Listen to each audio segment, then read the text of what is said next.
पारुल एक बहुत ही लंबी लड़की थी। उसकी लंबाई के कारण उसकी शादी कहीं नहीं हो रही थी। क्या जरूरत थी लड़की को कराटे सिखाने की? कसरत कर कर के इतनी लंबी हो गई है कि कोई भी लड़का शादी के लिए तैयार नहीं होगा। अरे तो ना करे ना। वैसे भी कोई भी लड़का अपने बराबर की लड़की के साथ शादी क्यों करेगा? सबको तो अपने से कम बीवी चाहिए, चाहे वो लंबाई हो या कमाई। वो दिन भी आ ही जाता जब फौज में काम करने वाले कमलेश को पारुल पसंद आ जाती है और दोनों की शादी हो जाती है।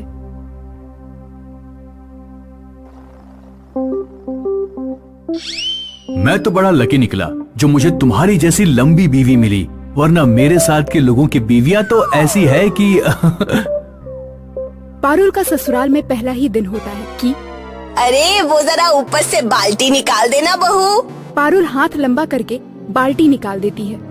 अरे भाभी जरा ये पर्दा लगा दो। पारुल जरा जाला निकाल कर पंखा साफ कर दो। अब तो पारुल को लगने लगा कि उसकी लंबाई का फायदा उसके घर वाले छोटे छोटे काम के लिए करने लगे हैं कि तभी पड़ोस की रजनी बहन आ जाती है। अरे मधु बहन जरा अपनी बहू को बोल दो कि मेरे साथ मेरे घर चल चले। वो बच्चा मेरा छत के ऊपर चढ़ गया है और सीढ़ी दिखाई नहीं दे रही है। जरा हाथ लंबा करके उसे नीचे ले आए। पारुल अब आस पड़ोस के घर भी जाने लगी। एक दिन वो किसी की मदद करके घर वापस आई कि उसके कान में सास की आवाज आती है। बहू ना हुई सीढ़ी हो गई। लोग मांगकर ऐसे ले जाते हैं कि हम लोगों ने कोई अजूबा पाला हो। भैया खुद तो चले गए फौज की नौकरी में, घर में छोड़ गए। पता है माँ कितना बुरा लगता है इनके साथ बाजार जाना। मैं तो कोई ना कोई बहाना बना लेती हूँ। बाहर खड़ी पारुल को ये बात सुनकर काफी दुख होता है। वो चुपचाप अपने कमरे में चली जाती है। शाम को किचन में चाय बना रही होती है कि ड्राइंग रूम से उसे अपनी बुआ सास की आवाज आती है। अरे मधु मेरे बेटे की शादी है, जरूर आना। हाँ हाँ जरूर, क्यों नहीं आएंगे, पूरे परिवार के साथ आएंगे। हाँ हाँ लेकिन वो जरा पारुल बहू को ना लाना, बड़ा मजाक बन जाएगा, अच्छा थोड़ी लगता है। अब आपसे क्या छुपाना दीदी, हम लोग भी परेशान हैं।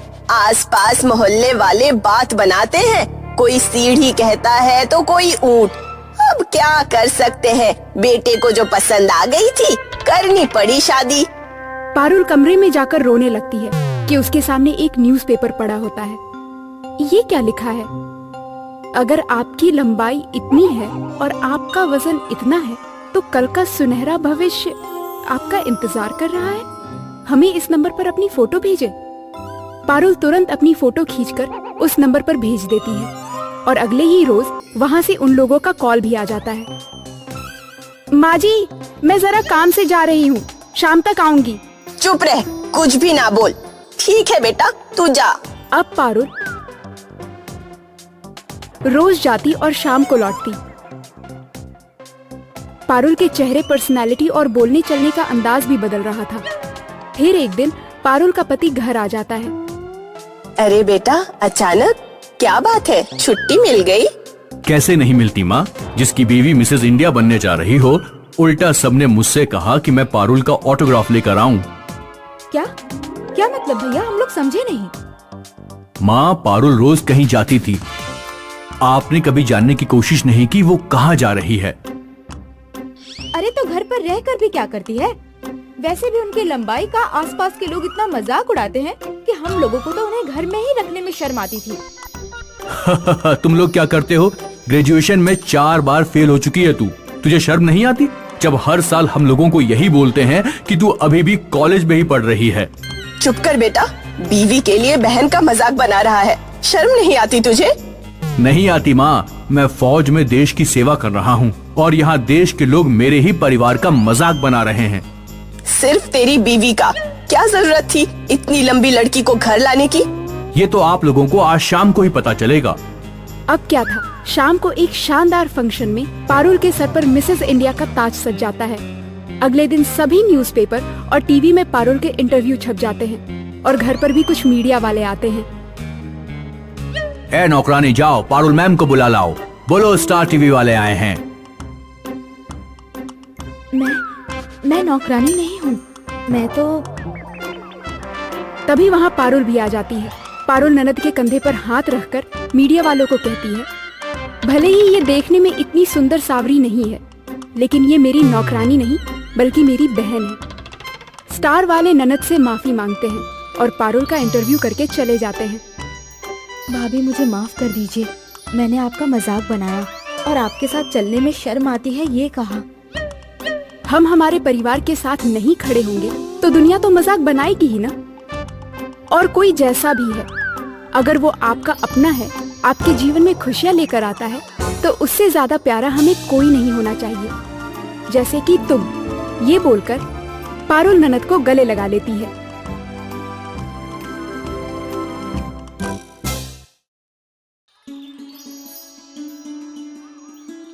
रोशनी की उम्र अभी 18 साल की हुई थी कि उसके माता पिता ने उसकी शादी कर दी।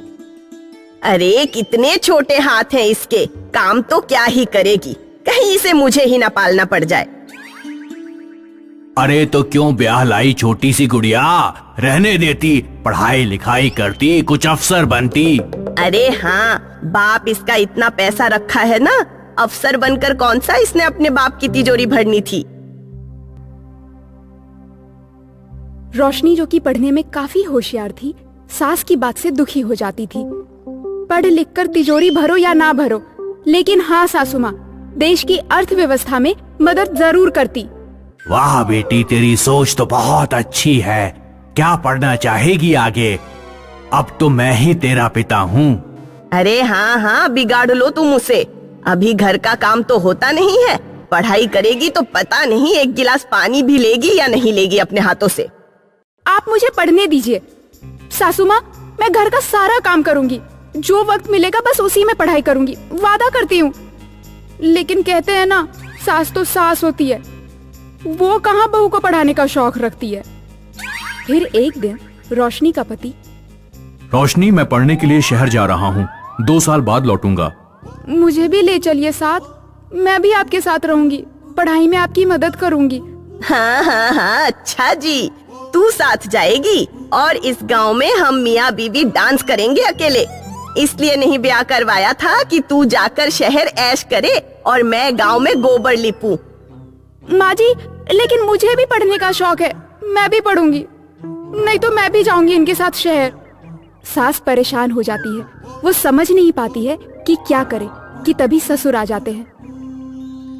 ठीक है रोशनी बेटा, जहाँ तक की पढ़ाई गांव में रहकर बेटे ने की है, वहाँ तक की पढ़ाई तू भी कर ले।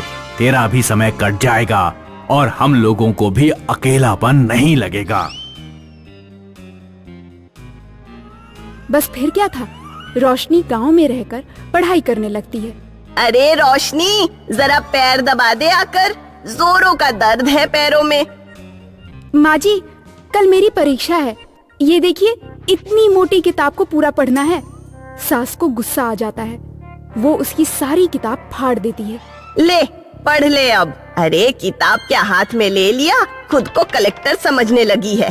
देख रोशनी, पैर दबा चुपचाप, और जब तक ना बोलूं रुकना नहीं। बेचारी करती भी क्या, सास के सोने तक उसका पैर दबाती है और किताब के फटे हुए पन्ने लेकर अपने कमरे में चली जाती है। पिताजी, मैं परीक्षा देने जा रही हूँ। खूब मन लगाकर पढ़ाई की ना बेटा, किसी चीज की कमी हो तो बता देना, मैं ला दूंगा। हाँ हाँ, पैसों का तो पेड़ लगा है ना, जो महारानी जी के लिए तोड़ कर ले आएंगे। आज जो तुम्हारा बेटा शहर में रहकर पढ़ाई कर रहा है, वो इसी की वजह से। इसके माँ बाप ने जो दहेज दिया था, वो पैसा बेटी की पढ़ाई के लिए लगाया। अब बेचारी थोड़ी सी पढ़ाई क्या कर रही है तो तुझे बुरा लग रहा है? रोशनी का रिजल्ट आता है, जिसमें वो पूरे गांव में अव्वल आती है।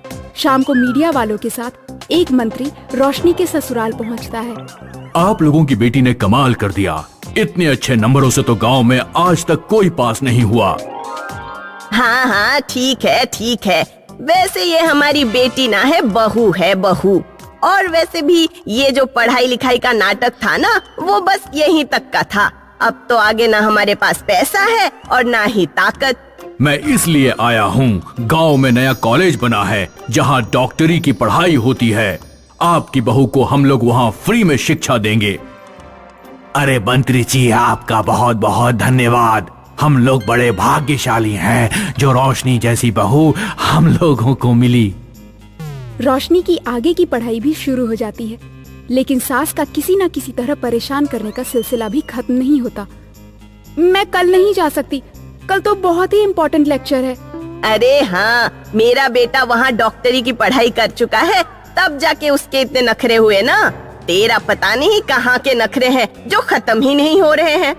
वो जबरदस्ती रोशनी को लेकर शहर जाती है, जहाँ रोशनी का पति किसी दुकान में काम कर रहा होता है। अरे माँ, मेरे बस की नहीं है पढ़ाई लिखाई। जानती है डॉक्टरी की पढ़ाई कितनी कठिन होती है। अरे बेटा, तू यहाँ किराने की दुकान में क्या काम कर रहा है? तुझे तो हम लोगों ने पढ़ाई करने के लिए भेजा था ना।